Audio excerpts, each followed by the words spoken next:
Marina was 19 years old and had never worried about money. The only daughter of Roberto Almeida, one of the most influential businessmen in the country, she grew up in a three-story mansion in the most prestigious neighborhood of Sao Paulo, attended the best schools, and always had everything she desired. Her closet was larger than most apartments in the city, filled with designer clothes she wore once and forgot about. Her imported car was replaced every year, always the latest model, always in whatever color she chose on a whim. International trips were so frequent that she barely remembered all the countries she had visited. Paris, Milan, New York, Dubai.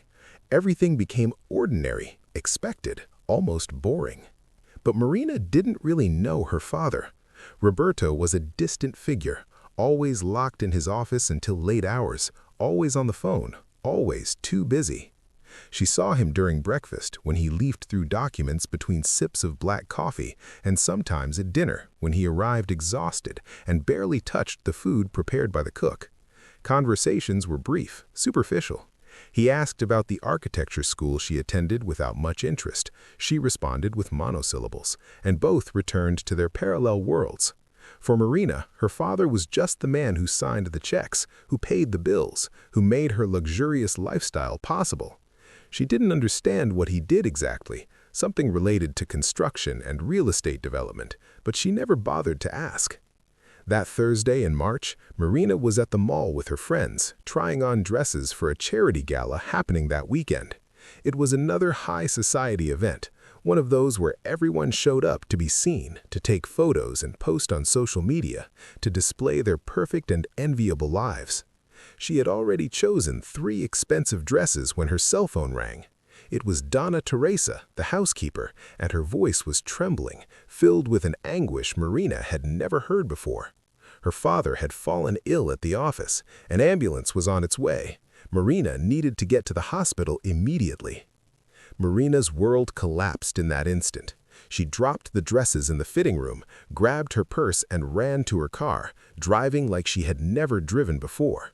Her hands were shaking on the steering wheel, her heart was beating erratically in her chest, and for the first time in a long time, tears streamed down her perfectly made-up face. She realized in that moment of absolute panic that the idea of losing her father was unbearable, that no matter how distant he was, no matter how absent he seemed, he was the only family she had. Her mother had died when she was only 7 years old, a victim of cancer, and since then it was just her and Roberto, each navigating through life alone, sharing the same roof but rarely sharing anything deeper. When she arrived at Syrio-Libanese Hospital, Marina found her father in the ICU, connected to various machines, paler than she had ever seen him. The doctors explained that he had suffered an acute myocardial infarction caused by extreme stress and overwork. He was stable but would need complete rest and drastic lifestyle changes. Marina sat beside the bed, holding her father's cold hand, and cried. She cried for all the conversations they never had, for all the silent dinners, for all the lost moments. And when Roberto opened his eyes, still weak but conscious, and squeezed her hand back, something changed between them. In the following days, while Roberto recovered in the hospital, Marina spent as much time as possible by his side. It was during these long hours of vigil that she began to discover who her father really was. He told her about his humble childhood in the country of Minas Gerais, son of a farmer who could barely support the family, about how he came to Sao Paulo at 17 with only a suitcase and 50 reals in his pocket, sleeping in hostels and working as a construction helper during the day and studying at night. How every penny saved was carefully kept, every sacrifice made with a clear purpose. He wanted to build something bigger, not just for himself, but to give the daughter he would one day have the life he never had. Marina listened to everything with wide eyes, discovering a man she had never known. Roberto spoke about the early years as a small contractor, when he worked 18 hours a day, carrying bricks and cement under the scorching sun. About the loans he took, risking everything on projects that could have led him to bankruptcy. About the sleepless nights planning construction sites, negotiating with suppliers, fighting to keep the bills paid. and about how slowly he built his empire. Each building erected was a victory. Each contract signed was proof that he had beaten the odds. But there was something more in Roberto's voice, something Marina began to notice as he spoke. A deep sadness, a fatigue that went beyond the physical. He confessed that he never stopped working that way, even after achieving success. That the fear of losing everything, of returning to poverty, of not being able to maintain the standard of living he had given his daughter, consumed him. That every morning he woke up at 5 a.m. and went to bed after midnight, always worried about contracts, competitors, the next economic crisis. That he sacrificed his health, his time, his own happiness, all in the name of a security that never felt complete. Marina felt a lump in her throat. She had never thought about the cost of it all, never questioned where the money came from that sustained her lifestyle. For her, her father's wealth was just a reality, something given, deserved. But now, looking at this 53-year-old man who looked 70, consumed by work and constant pressure, she began to understand. Every designer bag she bought without thinking twice about it represented hours of her father's hard work. Every international trip was financed by lost nights of sleep, stressful meetings, difficult decisions that weighed on her father's shoulders. The mansion, the cars, the clothes, everything had a price she had never considered. When Roberto was discharged a week later with strict orders to drastically reduce his workload, Marina made a decision. She would go to her father's company, something she had never done before, and truly understand what he did. Roberto tried to dissuade her, saying that wasn't a place for her, that he didn't want her to get involved with that heavy and competitive world, but Marina insisted. She needed to understand, needed to see with her own eyes what consumed her father's life. The headquarters of Almeida Incorporations was in a glass skyscraper on Avenida Paulista. Marina arrived early the following Monday, dressed more discreetly than usual, feeling out of place in that corporate environment. Her father was in the main office, still fragile but insisting on working, ignoring medical recommendations. Marina observed as he participated in tense meetings with investors, negotiated with suppliers who threatened to break contracts, dealt with problems at construction sites that were delayed and over budget. She saw the pressure on his face, the way his hands trembled slightly when he signed important documents, how he took medication to control anxiety between one meeting and another. But it was when Marina began to explore the company on her own that she made the most impactful discovery. Talking to employees, she learned that her father wasn't just a successful businessman. He had created an internal program that offered scholarships for employees' children, paying for complete college educations for dozens of young people. He had built a daycare center inside the company so mothers could work peacefully. He maintained an emergency fund that had already helped countless families in times of crisis, paying for medical treatments, funerals, and even helping employees buy their own homes. And he did all this quietly, without fanfare, without seeking public recognition. Marina met Seo Juan, a 60-year-old man who worked as a construction foreman. He told her he had joined the company 20 years ago, at the same time Roberto was beginning to grow.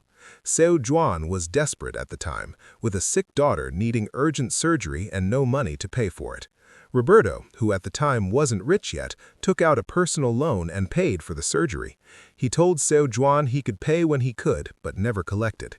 Seo Juan's daughter recovered, graduated from medical school years later thanks to the scholarship Roberto offered, and today worked in a public hospital saving lives.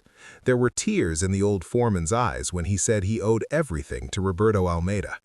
She also met Fernanda, a 28-year-old architect who had recently been promoted to project manager. She revealed that she was the daughter of a former cleaning lady at the company.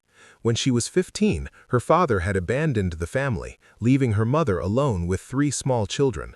Roberto not only ensured that her mother kept her job and received a raise, but paid for Fernanda's school and later her architecture degree. Today, Fernanda was one of the company's most talented professionals, and her mother had retired with dignity. Marina realized there were dozens of stories like this, people whose lives had been transformed by her father's silent generosity. But Marina also discovered the other side of the coin. Talking to Rodrigo, Roberto's right-hand man and CFO of the company, she understood the financial pressure her father constantly faced. Construction projects required massive investments before generating any return. There were bank loans with high interest rates, suppliers who needed to be paid on time, employees who depended on their salaries. And Roberto, unlike many businessmen, refused to cut costs at the expense of people. He paid salaries above the market average, offered generous benefits, and often took losses on projects to avoid laying off anyone during economic crises. This meant he needed to work even harder, seek more contracts, take more risks, all to keep the company running and people employed. Rodrigo revealed something that shocked Marina. In the last 2 years, with the economic crisis affecting the real estate market, the company had faced serious difficulties. Several projects were canceled by investors, and Roberto had to use his personal savings to cover costs and avoid mass layoffs. He had sold properties, liquidated investments, and assumed significant personal debts, all to protect the people who depended on him. And he never said anything to Marina. He continued paying all her expenses, her trips, her purchases, without letting the pressure he was facing show. Rodrigo admitted he had been worried for Roberto for months, seeing him increasingly consumed by stress, but his boss refused to slow down or make necessary cuts. Marina left that office transformed. She finally understood. The wealth she had always considered guaranteed, natural, was sustained by a man who dedicated every day of his life to hard work, who carried the weight of hundreds of families on his shoulders, who sacrificed his health and happiness to ensure not only her comfort but also the well-being of everyone who worked for him. And she, during all those years, had been completely oblivious to this, spending without thinking, complaining when something was not exactly as she wanted, treating money as if it materialized out of nowhere.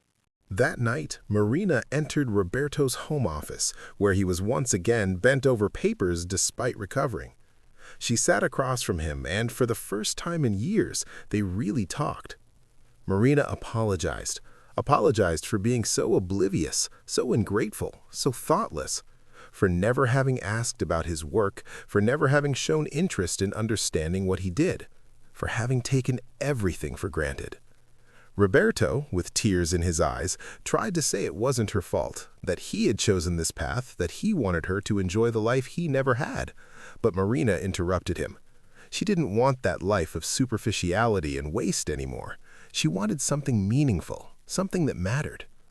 Marina proposed something that surprised Roberto. She wanted to work at the company, learn the business for real, start from the bottom like any new employee. She was in her final year of architecture and could apply her knowledge to the company's projects. But more than that, she wanted to help her father find balance, to delegate responsibilities, to build a company that didn't depend on a single person destroying himself to keep it running. Roberto tried to argue that she didn't need to do this, that he wanted her to be free to choose her own path, but Marina was firm. This was the path she was choosing, not out of obligation, but because she finally understood the value of what her father had built and wanted to be part of it. In the following months, Marina immersed herself in the work. She woke up early, wore simple clothes, and spent her days at construction sites, in project offices, and meetings with clients. She started as an architecture intern working under Fernanda's supervision, and for the first time in her life experienced what it was to earn something through her own effort. The first paycheck she received, modest but earned through her work, meant more to her than all the expensive gifts she had received in her life. She framed it as a symbol of her transformation.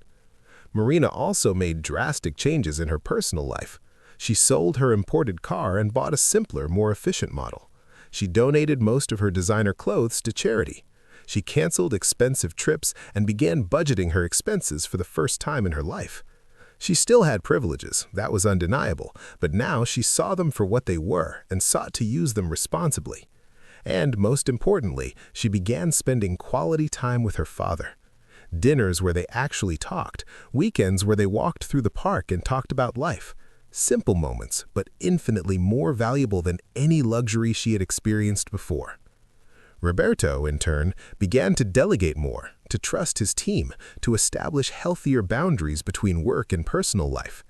With Marina working by his side, he felt less alone in the responsibility of carrying the company. She brought fresh ideas, a new perspective, and an energy that had been missing for a long time. Together, father and daughter began to restructure the company, creating more distributed management, forming a team of reliable leaders, and establishing processes that didn't depend on Roberto being present 24 hours a day. His health improved visibly. He began to smile more, sleep better, rediscover small pleasures he had forgotten decades ago. 1 year after Roberto's heart attack, Marina was at a construction site supervising a new residential project aimed at middle-class families, something she had proposed and Roberto accepted, despite the lower financial risks compared to luxury developments. She wore a helmet, safety boots, and had architectural plans in her hands discussing details with João and his team. The sun was strong, she was sweaty and tired, but there was a sparkle in her eyes that hadn't existed before. It was the satisfaction of building something real, something that would be a home for real families, something that mattered beyond her own superficial existence. Her cell phone rang. It was Roberto calling to say they had closed a big contract he had been negotiating for months, something that would ensure the company's financial health for the next few years. But more important than that, he called to ask if she would like to have dinner together that night at a simple restaurant he used to frequent when he arrived in São Paulo decades ago. Marina smiled, feeling a genuine happiness she hadn't experienced in a long time. She said she would love to, and that this time, she would pay the bill with the salary she had received that week. When Marina hung up the phone and returned to work, she looked around the construction site, seeing dedicated workers building something that would last decades, families who would have stable jobs, a project that would make a difference in the lives of real people. She finally understood. Wealth wasn't about money in a bank account. It wasn't about imported cars or designer clothes. True wealth was in the opportunities you created for others, in the legacy you built through hard work, in the lives you touched along the way. And the price her father had paid, all that dedication and sacrifice, wasn't just to give her a comfortable life. It was to build something bigger, something meaningful, something that transcended the material. Marina realized that for 19 years, she had been rich in things but poor in purpose. Now, working side by side with her father, understanding where each achievement came from, valuing each opportunity, she finally felt truly rich. Rich in understanding, in gratitude, in human connection.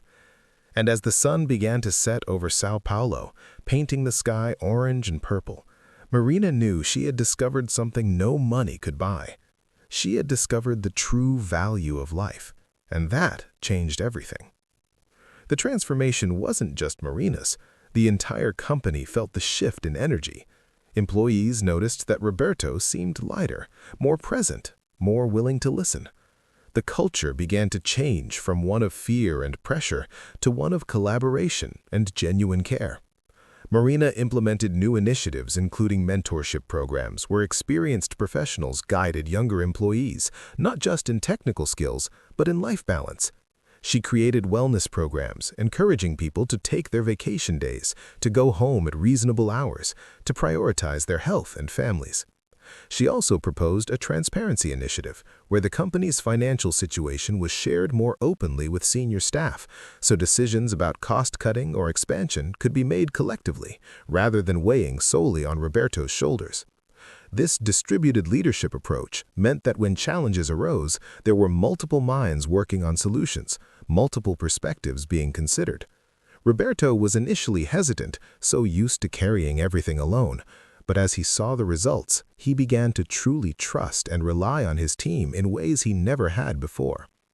The relationship between Marina and Roberto deepened in ways neither had imagined possible. They began having weekly one-on-one meetings, not just about business, but about life, about dreams, about regrets and hopes. Roberto shared stories from Marina's mother, memories he had kept locked away because they were too painful. He told Marina how her mother had been his greatest supporter, the one who believed in him when he had nothing, who worked double shifts as a nurse to help fund his first business ventures, how her death had nearly destroyed him, and how he had thrown himself into work partly to escape the grief, to give Marina everything her mother would have wanted for her. Marina shared her own struggles, The emptiness she had felt despite all the material abundance, the sense that she was just drifting through life without purpose or meaning. She confessed that she had often felt invisible to him, that she had bought things and gone on trips not because she truly wanted them, but because it was the only way she knew to fill the void inside her. Roberto wept when he heard this, realizing how his own pain and drive to provide had created distance with the one person who mattered most. They both acknowledged the lost years, but instead of dwelling in regret, they committed to making the most of the time they had ahead. The business flourished under this new approach. Contrary to Roberto's fears, delegating and building a strong leadership team made the company more resilient, not weaker. Projects were completed more efficiently because teams felt empowered to make decisions. Client relationships strengthened because multiple people could serve as points of contact. Innovation increased because people weren't afraid to propose new ideas. And profitability actually improved, not despite the emphasis on employee welfare, but because of it. Turnover dropped dramatically, saving enormous costs in recruitment and training. Productivity increased as people felt genuinely invested in the company's success. Marina's architectural projects became showcases for the company's values. She designed affordable housing that didn't compromise on quality or aesthetics, proving that beautiful, functional design could be accessible to working families. She incorporated sustainable materials and energy-efficient systems, thinking not just about immediate costs, but long-term impact. One of her projects, a mixed-income residential complex that included community spaces and urban gardens, won a National Architecture Award. At the ceremony, when asked to give an acceptance speech, Marina spoke not about her own achievement, but about her father's legacy, about the hundreds of families who had been lifted up by his quiet generosity, about the true meaning of building not just structures, but communities. Roberto was in the audience that night, watching his daughter with pride that brought tears to his eyes. He saw not just the accomplished young woman she had become, but the journey that had brought them both to this moment. He thought about the scared 17-year-old boy who had arrived in São Paulo with nothing, and how that boy could never have imagined this future. Not just the business success, but the richness of human connection, the depth of relationship with his daughter, the knowledge that his life's work had meaning beyond profit margins and property values. As Marina concluded her speech and the audience applauded, she looked directly at her father and mouthed the words, "Thank you." Not thank you for the money, the opportunities, the privileged life, though she was grateful for those things. Thank you for showing her, even if unintentionally, that true wealth comes from dedication, sacrifice, and using whatever resources you have to lift others up. Thank you for being imperfect but genuine, for working yourself nearly to death out of love, even if misguided at times. Thank you for being willing to change, to let her in, to build something new together. That night, they did go to that simple restaurant Roberto had mentioned, a small Italian place that had been there for 40 years, where he used to eat pasta and dream about the future when he was a struggling contractor. The owner, an elderly man named Giuseppe, recognized Roberto after all these years and embraced him warmly. They sat at a corner table, and over simple food and cheap wine, they laughed and talked for hours. No business discussions, no stress about contracts or deadlines. Just a father and daughter, finally truly knowing each other, finally understanding what mattered most. As the check came, Marina insisted on paying as she had promised, and Roberto watched as she carefully counted out the bills from her own earnings, and his heart swelled with a pride different from any business achievement. This was the success that mattered. Not that he had built a company worth millions, but that he had raised a daughter who understood values, who knew the difference between price and worth, who chose purpose over privilege. As they walked out into the São Paulo night, the city lights glittering around them, Marina linked her arm through her father's. "Dad," she said softly, "I finally get it. I finally understand the price you paid. But I also want you to know that the greatest gift you gave me wasn't the money or the things. It was showing me, eventually, what truly matters. Teaching me the hard way made the lessons stick." Roberto squeezed her hand. "You taught me too, Marina. You taught me that it's never too late to change, to reconnect, to remember why we're doing all of this in the first place. You saved my life, in more ways than one." They stood there for a moment, father and daughter, Two people who had almost lost each other, but had found their way back. Above them, the Sao Paulo skyline reached toward the stars, including several buildings that bore the Almeida name. But those structures, as impressive as they were, paled in comparison to what they had truly built together.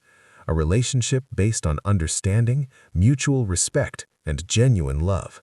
That was the real legacy, the true wealth that no economic crisis could diminish, no market crash could destroy. That was worth more than all the money in the world. And finally, they both knew it.